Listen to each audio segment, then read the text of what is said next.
નમસ્કાર, આપ જોઈ રહ્યા છો ન્યૂઝરૂમ ને આપની સાથે હું છું પ્રદીપ।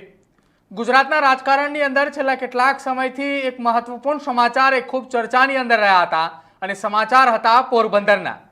પોરબંદરમાં હિરલબા જાડેજાને સામે અપહરણ અને ખંડણીને લઈને ગુનો દાખલ કરવામાં આવ્યો હતો કે જે આખી ઘટનાની અંદર હિરલબા જાડેજાની અટકાયત કરવામાં આવી હતી।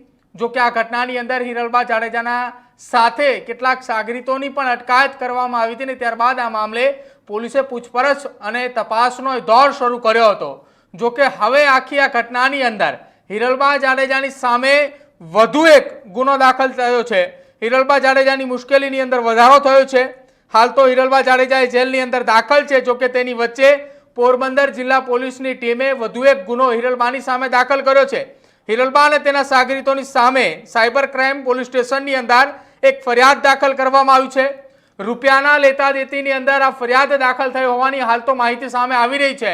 જો કે આખી આ ઘટનાની અંદર હિરલબાની સામે વધુ એક ફરિયાદ દાખલ થતા પોરબંદરની અંદર અત્યારે હડકંપ છે।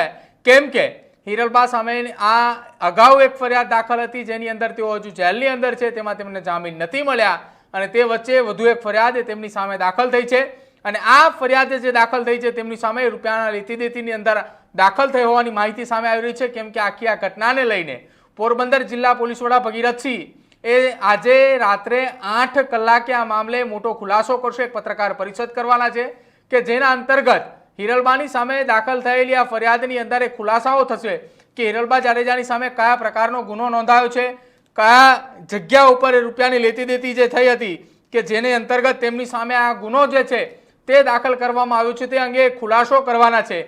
જો કે આ ખુલાસાઓની અંદર જો વાત કરવામાં આવે તો એક ગુનો અપહરણ અને ખંડણીનો જે હતો જેની અંદર ઇઝરાયલથી લીલુ ઓડેદરાએ સોશિયલ મીડિયાના માધ્યમથી એક વિડીયો વાયરલ કર્યો હતો અને ત્યારબાદ તેમની અટકાયત કરવામાં આવી હતી। જો કે હવે વધુ એક ગુનો દાખલ થતાની સાથે જ કાયદાનો શકંજો એ ધીરે ધીરે ક્યાંક હિરલબાની સામે કશાતો હોય તે પ્રકારનું લાગી રહ્યું છે। મિત્રો, આવા જ વિડીયો અને શોર્ટ્સ જોવા માટે આજે જ અમારી ન્યૂઝરૂમ યુટ્યુબ ચેનલને સબસ્ક્રાઇબ કરો।